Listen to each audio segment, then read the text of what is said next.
Kansas City Chiefs just came off of their third consecutive Super Bowl appearance, a streak that started with the 2022 season. And there is something very, very stunning about that 2022 season if you really sit down and think about it. Something that we've been talking about on this channel all the live long while. We were talking about it back in 2022 before it even looked like the Kansas City Chiefs were necessarily Super Bowl bound. That is that 2022 squad was really, guys, in a bit of a rebuild.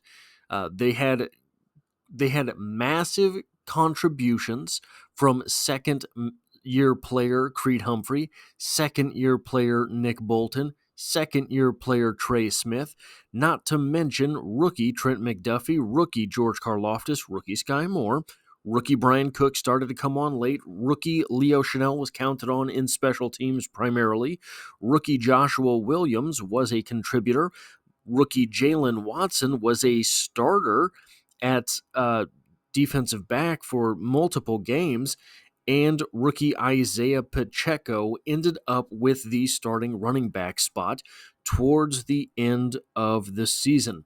Now, the question rises once again after 7 consecutive AFC Championship games, after 5 Super Bowl appearances in 6 years, a sustained success that is nearly unprecedented in the history of the NFL, let alone in the salary cap era. Are the Kansas City Chiefs once again entering a rebuild for this team? I have 3 points in this video that I will present where I think, yes, the rebuild is here, and I'm going to end the video by explaining why I don't think that's a bad thing. But first, I want to give a little bit of an entryway into this thought process in an article titled Chiefs 2025 90-man offseason roster reaches the 50-player mark with the latest free agent signings by Charles Goldman from A to Z Sports. We get the following. The Kansas City Chiefs continue to shape their 2025 90-man offseason roster after losing to the Philadelphia Eagles in Super Bowl licks. I don't think need that sentence there. That's a little bit superfluous. We don't need that. They've now re-signed 13 players from their practice squad with a big wave of signings on Tuesday. The addition of tight end Anthony Firkser on Wednesday. Anthony Firkser? He hardly knows her. And their latest signing on Thursday. The Chiefs re-signed running back Keontae Ingram to the practice squad, a former 2022 6th-round pick by the Arizona Cardinals, who played college football for Texas and USC. Ingram has been on the practice squad in Kansas City since November of 2023. Right now, he's proven to be an acceptable break glass in case of emergency option for the Chiefs. After running back Isaiah Pacheco's early season injury he was promoted to the 53-man roster from the practice squad this season. Once he got up to speed, he was promptly replaced by running back Kareem Hunt. I'd expect a similar role for Ingram in 2025 as he knows the system after 2 seasons. This is an article that really kind of draws out where the Kansas City Chiefs are right now.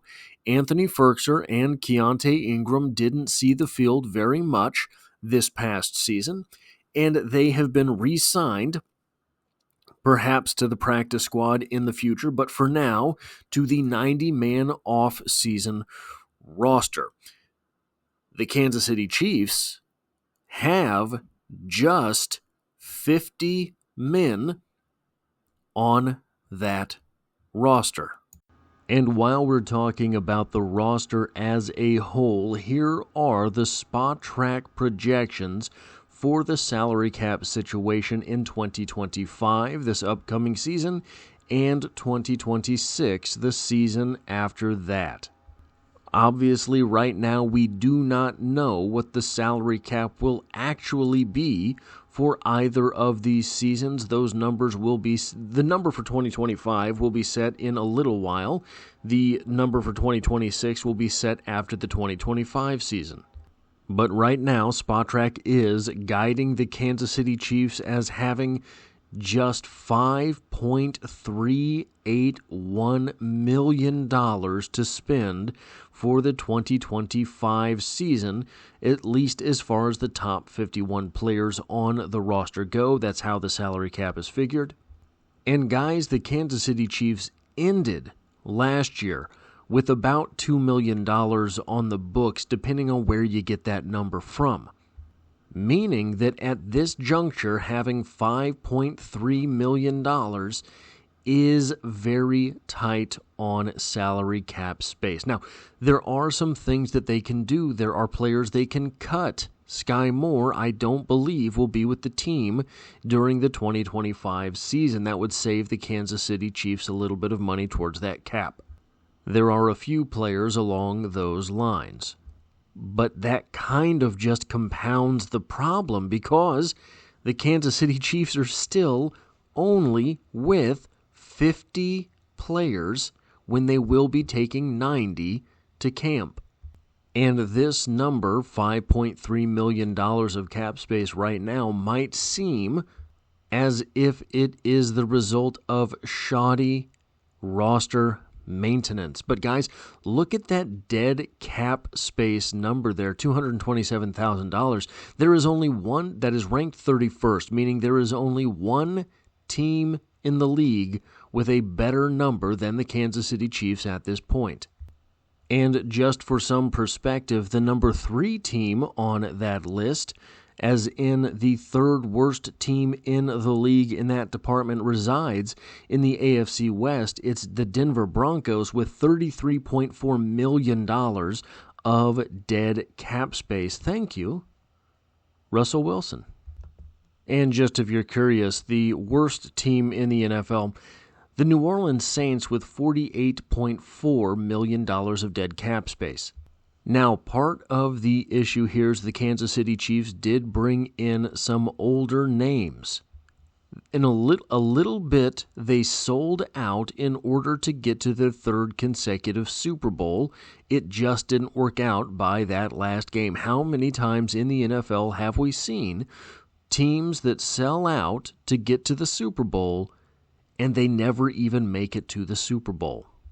Now, the other thing that can help out here, and the reason that I have the 2026 numbers listed there, is because the Kansas City Chiefs can sign some players to extensions, can kick some money forward down the road, etc., and the Chiefs are projected right now to have $87.8 million of cap space by the 2026 season.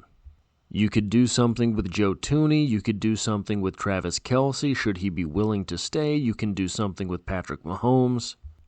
I do not know if you want to further exacerbate the issue with Jawan Taylor, but I think that there is money that could be moved there. So there's a little bit of room around the edges to create some breathing room for the 2025 season. It just makes things harder come the 2026 NFL season.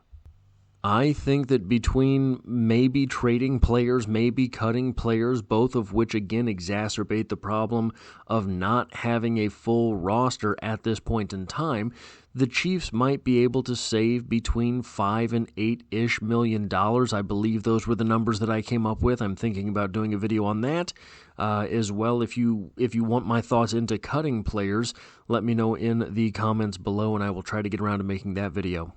But just with some cuts of players that don't really impact anything on the field, I think you could get to that $10 million-ish spot.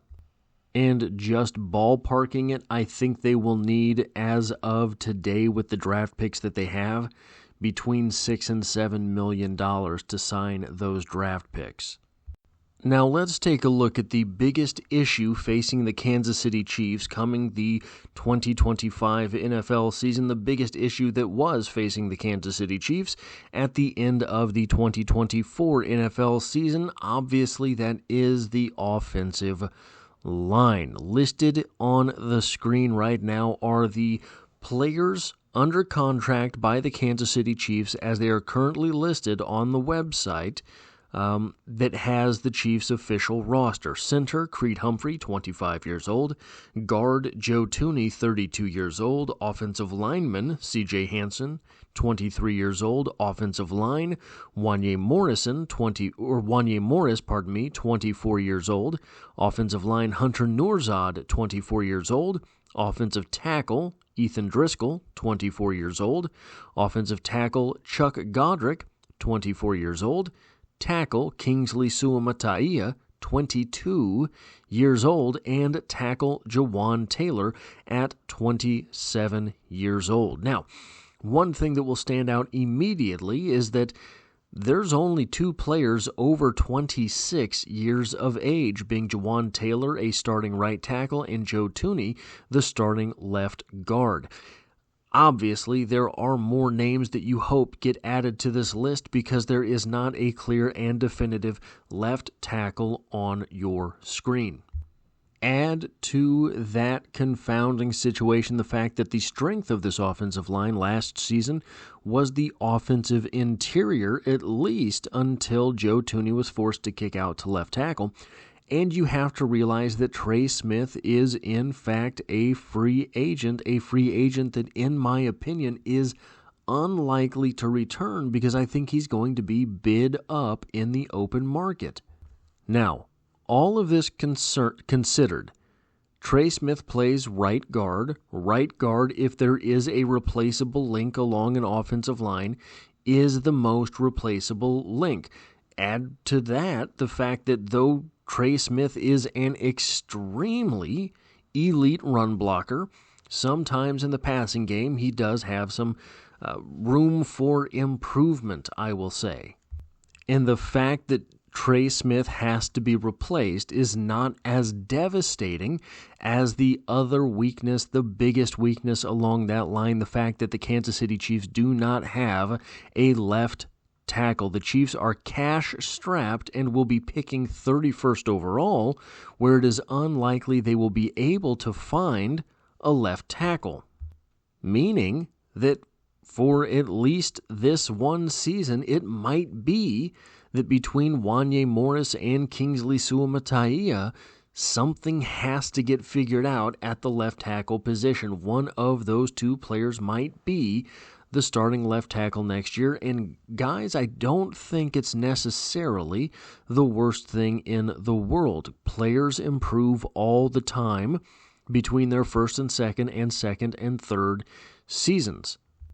And considering that Kingsley is only 22 years old still, perhaps we should grant him a little bit of grace. That said, I'm not sure that any of the players on the screen are the Kansas City Chiefs starting left tackle in 2025. And if you want to dollop a little bit more worry on top of things, the right tackle spot wasn't all that particularly impressive either last season or the season before, but Jawan Taylor's contract makes it basically impossible to move on from him this season. You do not save money, it costs you more money to let him go. All of that said, there is a scenario that between Wanya Morris, Kingsley Suamataia, C.J. Hansen, and Hunter Nourzad, the Kansas City Chiefs already have on board a replacement for Trey Smith. I do think it is possible that Jawan Taylor may ride the bench despite the amount of money he's making should a Kansas City Chief prove himself to be a more competent right tackle than Jawan Taylor in the preseason. It is also possible that the Kansas City Chiefs find a bargain bin level replacement at the left tackle position, something that Brett Veach is pretty good at doing, and one of the things that he often does in that capacity is pair a bargain bin free agent with a mid-level rookie. That could be a guy that the Kansas City Chiefs find in the second or third round. It could be Kingsley Suamataia, given that coming into next season, he will still be around the age of most rookies. or the Chiefs push around a little bit more of that money down the road and end up making an impact signing at the left tackle position. I will be having videos on the free agent tackle class in the coming days, so keep an eye open for that. And guys, I hate to break it to you, but if you think the fact that the Kansas City Chiefs' biggest concern from last season, the offensive line, will also have worries heading into the 2025 season, depending on the offseason, right? Maybe an elite left tackle falls all the way to 31, but I doubt it. This is the list of wide receivers the Chiefs currently have under contract for the 2025 season. Nico Remigio at 24 years old, Xavier Worthy at 21 years old, Sky Moore at 24 years old, Rashee Rice at 24 years old, Jason Brownlee at 26 years old, Justin Ross at 25 years old, and Tyquan Thornton at 24 years old. Now, the thing that is very obvious very quick in this graphic here is that the last three names there were your practice squad guys, Jason Brownlee, Justin Ross, and Tyquan Thornton. They're also the grandpas of the position group. Somehow Jason Brownlee is the oldest player at the wide receiver position that the Kansas City Chiefs currently have under contract at 26 years old. And if you're a Chiefs fan here, what you're really concentrated on is the fact that there's really two or three names at the wide receiver position that get most of the action, and you do have Xavier Worthy and Rashee Rice. So that should be comforting, but outside of that, you have absolutely no one that has made an impact at the NFL level. Now, I have long stated that I am a believer in Nico Remigio. He is one of these types of glue guys that just sells out to make the catch, and that is invaluable in the NFL. It's something that Patrick Mahomes has not really had on the roster. Nico Remigio is the Julian Edelman type of guy that just makes the catch. He excelled late in the season on special teams, so I think that he is a shoo-in for the 2025 roster. And now that I think about it, I might be lying to you. He was converted onto the roster from the practice squad. I think that means that he was on a one-year deal. He might not be a Kansas City Chief, though he would not yet officially be a free agent because he was not part of the practice squad when the season ended.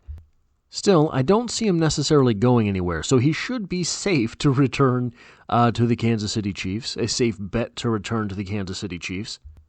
Among these names, Sky Moore, in my opinion, is a cut candidate. I don't think he is back in 2025.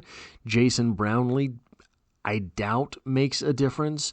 It is difficult to project Justin Ross making an impact, considering this is the fourth time I have tried to do that. Third or fourth time I have tried to assume that he will be part of the wide receiver core the next season. And then Tyquan Thornton is an interesting case. 6'2.5" with 33 1/4 inch arms and 4.28 speed with a 1.41 10-yard split. Absolutely elite there. That could be a stand-in for the old Marquez Valdes-Scantling spot there, meaning that once Rashee Rice returns from injury/suspension, you have him at your X position. You have Tyquan Thornton at your Y position, and then you have the Z position manned by Xavier Worthy. After all, the Kansas City Chiefs did win a Super Bowl with Marquez Valdes-Scantling out there on the field, and that went so well they brought him back for a second season that went almost exactly half as well for Marquez Valdes-Scantling, but they went ahead and won the Super Bowl anyway. Just like with the offensive tackle position, it is possible that the Kansas City Chiefs move some money around and go shopping during the free agency period. It is also possible that they add a name or two in the draft. Even though they have limited draft picks this season, they seem to like taking wide receivers in the second round. This year's batch of wide receivers is not quite as top-heavy as in the past few years, but I do think that this class has some depth. I will be doing mock drafts very shortly here on the channel, so if that's something in which you are interested, be sure to come back for those. But overall, guys, here you're still looking at players that are between 21 and 24 years old when you're talking about the guys who are probably going to be making an impact on the field for the Kansas City Chiefs. And then there's the defensive backs on the defensive side of the football. And really, the question here comes down to whether or not you trust Jaylen Watson. He's missed at least one game every year that he's been in the league, obviously with this past season missing 11 games. That said, I think he is an absolute difference maker when he's on the field. He is, in my opinion, the clear-cut number 2 cornerback for the Kansas City Chiefs. He got burnt a couple times in the Super Bowl, that's true. But he was playing just a couple months after a devastating type of injury. He's also everything that Steve Spagnuolo loves in a cornerback at 6'2", 197 pounds, with 34.25-inch arms and a 4.49 40-yard dash. He is a big, physical cornerback who can, at times, come pretty close to shutting guys down. And if you trust that he will be healthy, if you trust that he will be on the field, the cornerback position is not as big a question mark as it was throughout this regular season. And really, I don't know what the hubbub was going all the way back to last preseason, where the Kansas City Chiefs seemed dead set on trying to give Joshua Williams that starting number 2 spot, and then even having Najee Johnson above Jaylen Watson, which obviously is not, though, the correct ranking of those players. And if you do actually think that you have that second cornerback in Jaylen Watson, this is a really deep position group for the Kansas City Chiefs. Joshua Williams, I think, has proven himself as an NFL corner.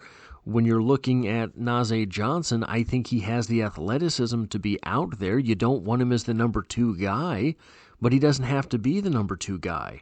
Christian Roland Wallace came on for the Kansas City Chiefs as a UDFA and really earned the 194 regular season snaps that he had. And then after that level, you get into questions of how do you want to use Chamari Connor? Do you think Jaden Hicks is ready to be a full-time starter as of right now? Did Brian Cook hit a little bit of a slump last season? Or have opposing coaches just kind of figured out who Brian Cook is, what Brian Cook can do, and most importantly, what Brian Cook cannot do? All of that said, though, I think that it is possible the Kansas City Chiefs do add a middling type of name in free agency. I don't think this would be a big signing. I don't think it would be a high dollar move. I just think that it would be somebody that they think adds a little bit of depth to the position at that middle range for this team. And I do think, maybe paradoxically, that the Kansas City Chiefs could take a cornerback in the first round of this coming draft. When you start looking at the way a lot of the mock drafts are falling, where guys are going, and then you start doing the math of, well, okay, if the 31st pick in the NFL draft was a cornerback for the Kansas City Chiefs, they could pair a guy with Trent McDuffie. Trent McDuffie's going to get big money at the end of his contract. Does that happen in Kansas City? Hopefully. But if not, the Kansas City Chiefs have this guy, if they draft him in the first round, that maybe could step up into that role. And then you have Jaylen Watson back in that third corner role, where when the Kansas City Chiefs had Trent McDuffie and L'Jarius Sneed, Jaylen Watson really sort of stole the show at that third cornerback spot. And finally, we have to just look at the raw numbers here. This is sourced from Arrowhead Pride. We have the following: free agents When the season concluded, all of these players were on the team's active roster or injured reserve list. Their contracts, however, will expire on the first day of the league new year. These players fall into three categories based on the amount of time they have in the league. Exclusive rights free agents. These players have fewer than 3 accrued seasons in the league. The Chiefs can retain their rights for 2025 by tendering them a 1-year NFL minimum contract for the coming season. Most ERFA players are offered and sign these contracts, these being Mike Caliendo and punter Matt Araiza. I fully expect Matt Araiza to be back. We'll see with Mike Caliendo. I'm not 100% sure. Restricted rights free agents. These players have accumulated 3 seasons in the league. While these players can negotiate and sign with any team, the Chiefs can offer them a contract tender that comes with the right of first refusal and or draft pick compensation should they sign elsewhere. So these players are free to leave, but the Kansas City Chiefs get draft pick compensation if they do. Tight end Peyton Hendershot, cornerback Najee Johnson, cornerback Keith Taylor, defensive end Malik Herring, and linebacker Jack Cochran. And then just the unrestricted free agents. Those being Carson Wentz, gone. Trey Smith, gone. DJ Humphries, tackle, gone. Running back Kareem Hunt, gone.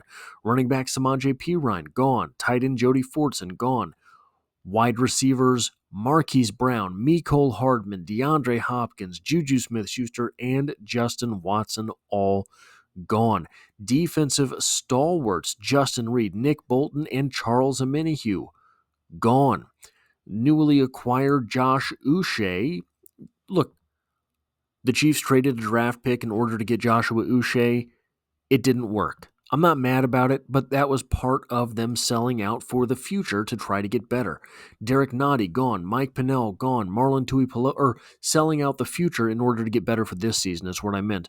Marlon Tuipulotu, gone. Tershawn Wharton, gone. Marlon Tuipulotu was a trade acquisition as well. So was DeAndre Hopkins. So the Chiefs did sell out in order to make the Super Bowl this year. They got there. They didn't win it. I'm not mad. You had the opportunity to make history. Not just to make the Super Bowl, you had the opportunity to make history with this Super Bowl. It didn't quite work out. Now, I don't think that entering a rebuild is necessarily the worst thing in the world. The last time the Kansas City Chiefs had a legitimate type of rebuild on the books, the 2022 season, they went to the Super Bowl. It is difficult to imagine them going to the Super Bowl should they enter a full rebuild this season, because that probably means they don't bring back Trey Smith. That probably means they don't bring back Nick Bolton. That probably means they don't bring back Justin Reed, Charles Omenihu, or DeAndre Hopkins, or Marquise Brown, any of these players. It would appear that should the Kansas City Chiefs enter full rebuild mode, in order to conserve cap space moving forward, to put themselves back in a manageable position, it would seem that they're going to concentrate their efforts heavily on the draft. They only have 6 draft picks in this coming draft. That said, they do have 4 picks in the top 100 of this draft. If they hit on all of them, a very tall task, but something that's doable. All of these players that we're talking about leaving, you can find a starting middle linebacker in the first 4 rounds of the draft, certainly in the first 3. The Chiefs have a first rounder, a second rounder, and 2 third rounders, including, I believe, the very first pick in the third round, if not the second. So that is a good pick. You can find a starting middle linebacker there. Is it going to be Nick Bolton? Maybe not, but maybe. You can find a starting right guard there. Is it going to be Trey Smith? Maybe not. But guys, maybe. You can find those players in the top 3 rounds of the NFL draft. That said, I don't think they need to go off roster to find a starting guard. I think they have a starting guard between Wanye Morris, Kingsley Suamataia, Hunter Nourzad, CJ Hansen, probably the least likely, but possible. Among those guys, they have an answer there, I think. So you're looking at those 2 holes being filled. You're looking at Jaden Hicks stepping up in order to replace Justin Reed, in my opinion. So so there's reps that you'll have to make up, but the starter in Jaden Hicks, I think, could be an upgrade over Justin Reed. Okay, so there's Charles Omenihu. You've got to replace a very good edge player. A very good edge player that only played in the playoffs for your franchise. Didn't do a whole lot during the regular season for the Kansas City Chiefs in either of the seasons that he was here. Well, okay, that makes it a little more manageable when you're talking about a guy that's going to be on the field during the first 17 games. Well, now you're down to what? A cornerback, maybe. You can find starting corners, not elite, but starting corners in the first 3 rounds of the draft. You're talking about a left tackle. That's going to be difficult. Very difficult to find an elite left tackle, a guy who can really play in the NFL after, say, the top 15 picks of the draft. The position is so valuable, that's where those guys go. Just is. That's why the Chiefs don't have one of those guys now. But do you need elite? We've seen this offense go for miles with serviceable left tackle play. The problem is not that they did not have an elite left tackle. The problem is they didn't have serviceable play there. So that when they got serviceable play there from Joe Thuney, who is obviously a guard and not a tackle, things went so much better so quickly, and the weakness became the left guard position where Joe Thuney left in order to cover the right or the left tackle spot. And then you're looking at wide receiver.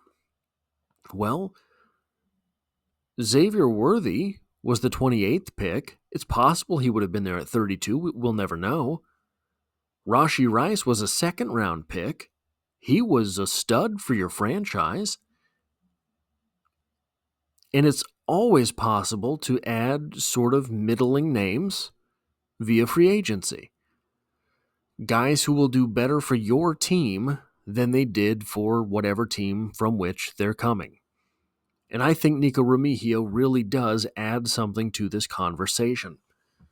So right there, I don't think there's a whole lot of spots this Kansas City Chiefs team really has to worry about, despite losing all of these players to free agency. The big question, in my opinion, is what can they do with the salary cap? Can they get the salary cap in a place where it is manageable this year, and they still have a lot of breathing room next year, where they can really go out and add a free agent or two? I think they'll be able to add some mid-level guys. They're probably not making any splash signings this season. All of these things said, the last time the Chiefs entered a rebuild mode, they went to the Super Bowl and won it the next 2 years. Guys, this organization is able to reload. They don't have to rebuild. If a couple things go their way in this draft, say they get a guy who can play left tackle at that 31 spot. There's a left tackle out of Minnesota that might be a guy who's there. Then at that point, just the left tackle position solved. I think that this roster is going to be capable of making some noise, getting to the playoffs, and once they're in the playoffs, all bets are off. That is all I have for this video. If you like or appreciate what it is that I do here, hitting the like button really does help me out, as it tells YouTube to share this video with other Kansas City Chiefs fans. And if you find yourself here by chance but not design, the Chiefs are the only thing I talk about on this channel, dropping multiple videos every single week, and I hope to have you back for the next one.